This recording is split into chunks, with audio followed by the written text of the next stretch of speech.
अस्सलामुअलैकुम नाज़रीन, आप देख रहे हैं मेरा यूट्यूब चैनल रोज़ साकिब अली ऑफिशियल। मैं हूं आपका रोज़ साकिब अली। नाज़रीन, जैसे कि आपका मालूम है, कल इलेक्शन हुए हैं पूरे पाकिस्तान के अंदर जोश खरोश के साथ, और तकरीबन हर बंदे ने इस जोश खरोश के साथ इस इलेक्शन में हिस्सा लिया। ठीक है, 8 फरवरी के इलेक्शन के हवाले से आज पूरे पाकिस्तान के अंदर तबसरे हो रहे हैं, तज़िये हो रहे हैं। तो आखिर हम भी आज अपने गाँव के नौजवानों से पूछना चाहेंगे आखिर उन्होंने इलेक्शन के दिन को कैसा सेलिब्रेट किया, और इसके साथ पूछना चाहेंगे आखिर वो किस पार्टी को सपोर्ट कर रहे हैं, और इसके हवाले से पूछेंगे कि आखिर किस पार्टी का जीतने की ज़्यादा चांसेस हैं। तो इस हवाले से आज हम हमारे पास साथ हमारे एक नौजवान हैं गांव के, वो खड़े हैं, हम उनसे पूछना भी चाहेंगे। तो आप जानना चाहेंगे आखिर उसके नज़रियात क्या हैं, उसका रिव्यू क्या है सियासत के, पॉलिटिकल रिव्यू के बारे से। तो मिलते हैं, आपको मिलाते हैं जी। अस्सलाम वालेकुम। वालेकुम अस्सलाम। जी, क्या नाम है? राना मुबीन। अच्छा राना मुबीन भाई, आप हमें बताना चाहेंगे आप किस पार्टी को सपोर्ट किया आपने? सर पीटीआई को। अच्छा माशाल्लाह। आखिर आप पीटीआई को क्यों सपोर्ट किया? सर उनका एक नज़रियात है उनके, और इमरान खान एक बहुत अच्छा लीडर है। अच्छा, आखिर इसकी क्या वजह? आपको किसी ने फोर्स किया या आपको खुद मेंटली तौर पे नहीं सर, हम मेंटली तौर पे ही मजबूत हैं, और इमरान खान से ऊपर हमें कोई लीडर लगता ही नहीं है।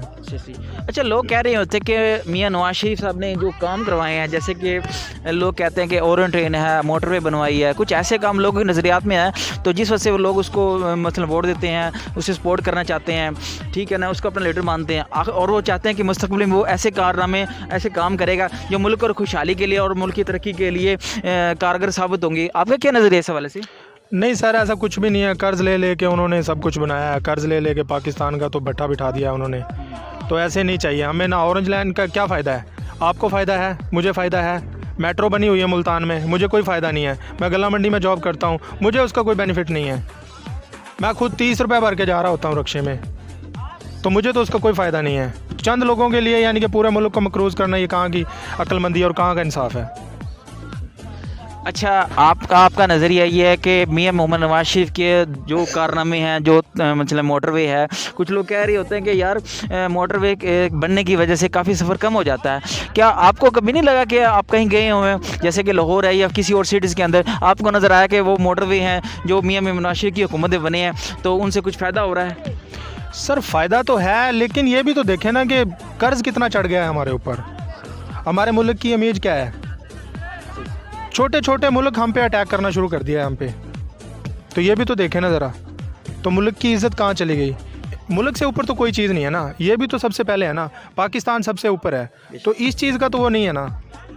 माशाल्लाह। और दूसरा हम पूछना चाहेंगे कि लोग ये कह रहे होते हैं कि बाज़ औक़ात कि मियां मोहम्मद नवाज शरीफ की हुकूमत में महंगाई काफ़ी हद तक कमी थी, और दूसरा ये है कि और इमरान खान की हुकूमत में अभी जब ये निगरान हुकूमत आई है तो पेट्रोल की कीमत काफ़ी हद तक हाई है, और कीमतें बहुत ज़्यादा है, जबकि इमरान खान की हुकूमत में पेट्रोल कीमतें कम थी। क्या आपको नज़र आता है कि कुछ बेहतरी आएगी? और दूसरा ये बता रहे थे कि कुछ लोगों का ये नज़रिया है कि मियां मोहम्मद नवाज शरीफ की हुकूमत में पेट्रोल भी कम था, रेट कम था, और दूसरी जो अशिया थी खुर्दनोश की और रोज़मर्रा इस्तेमाल वाली अशिया भी कम थी, उनके रेट भी काफ़ी हद तक कम थे। जबकि इमरान खान की 3 साल जो हुकूमत है उसमें देखने में ये है कि बहुत सी चीज़ महंगी थी, और हर दिन ब दिन मार्केट के अंदर हर चीज़ का रेट अप होता जा रहा था। क्या ख्याल है कि आपका अब खान साहब की हुकूमत अगर आ जाए तो क्या लगता है कि आपको महंगाई कम होगी या मुल्क की तरक्की की तरफ गामज़न होगी? तो लोग परेशान थे कि रोज़गार नहीं है, महंगाई है, क्या कहते हैं इस वाले से?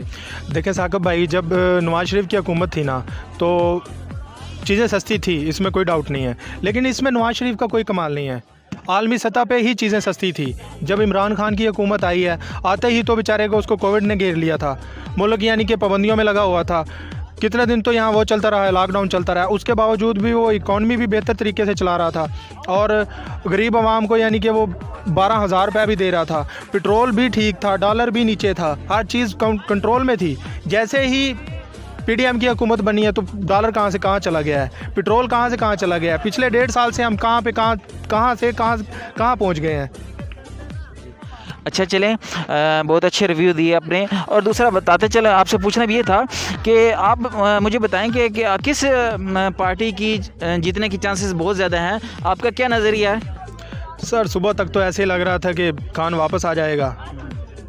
आज़ाद उम्मीदवार हमारे जितने भी थे सब आगे थे, लेकिन अब समझ से बाहर हो रहा है कि हो क्या रहा है। इलेक्शन कमीशन इतना रिजल्ट देने में देर क्यों कर रहा है। चलो कल तो यानी कि नेट बंद था, मोबाइल सर्विस बंद थी, तो अब तो यानी कि 20 घंटे से भी ज़ायद हो गया है पोलिंग को बंद हुए, तो अभी तक भी पूरे रिजल्ट नहीं आ रहे, तो इसमें तो फिर डाउट है ना। अच्छा, एक मेरा ये भी सवाल था आपसे कि मुझे बताइए कि पिछला जो इलेक्शन है हुआ और उसके बाद अब जो कल 8 फरवरी को जो इलेक्शन हुआ, आपने देखा पोलिंग स्टेशन में कोई तब्दीली नज़र आई पहले की निस्बत और अब इस जो इलेक्शन में? नहीं सर, सेम ही था। अच्छा, देखने में आया कि लोग ने देखने में आता है अक्सर को आते कि पिछले जो इलेक्शन में मैंने जो देखा कि लोग बरादरी बेस पे ज़्यादा वोट डाल रहे थे, रेफरेंस बेस पे वोट डाल रहे थे और वो सोच रहे थे कि नहीं जो पार्टी आ रही है, जो हुकूमत बन रही है, हम उसी को वोट डाल दें, ठीक है। और अब इस वक्त मैंने जो देखा कि लोग आज़ादाना सोच के साथ वोट डाल रहे थे। क्या आपने कुछ ऐसा नोट किया? काफ़ी हद तक तो ये तब्दीली आई है, काफ़ी हद तक तो ये आ चुकी है। अच्छा, अब बरादरी बेस पे वोट नहीं डाला जाता, अब नज़रियात देखा जाता है कि किस पार्टी का नज़रियात हमारे मुफाद में अच्छा है। लेकिन अभी भी कुछ ना कुछ है जो बरादरी बेस पे दिया जाता है या तलक बेस पे दिया जाता है, ऐसे अभी भी है, लेकिन काफ़ी हद तक चेंज आ चुका है। इमरान खान ने इतना शऊर तो उजागर कर दिया है अवाम में। माशाल्लाह, ये थे राना मुबीन और जिनके ये रिव्यू थे, पॉलिटिकल रिव्यू आपने सुने होंगे। उम्मीद है कि आपको बहुत अच्छा लगा होगा इनके रिव्यू सुनकर। नाज़रीन, आप भी आप भी अपने हमें कमेंट करके ज़रूर बताइए कि अगर आपके क्या पॉलिटिकल रिव्यू हैं, आप राना मुबीन साहब के जो रिव्यू थे, पॉलिटिकल रिव्यू, इसे अपनी कीमती राय का ज़रूर इज़हार कीजिएगा और हमें ये भी बताइएगा कि आखिर अब आपके जो हलके के अंदर किस पार्टी के जीतने के ज़्यादा चांसेस हैं और कौन सी पार्टी के अपने सक्सेस अपना नाम करेगी। तो नाज़रीन, मैं हूँ, हम अपना ये प्रोग्राम है यहाँ पर इख्तिताम करते हैं और इंशाल्लाह आपको मज़ीद किसी और टॉपिक पर हम आपके साथ हाज़िर होंगे। और कैमरामैन राना शुएब के साथ मैं हूँ आपका दोस्त रोज़ Saqib Ali. Subscribe to my channel and click the bell icon. Thank you.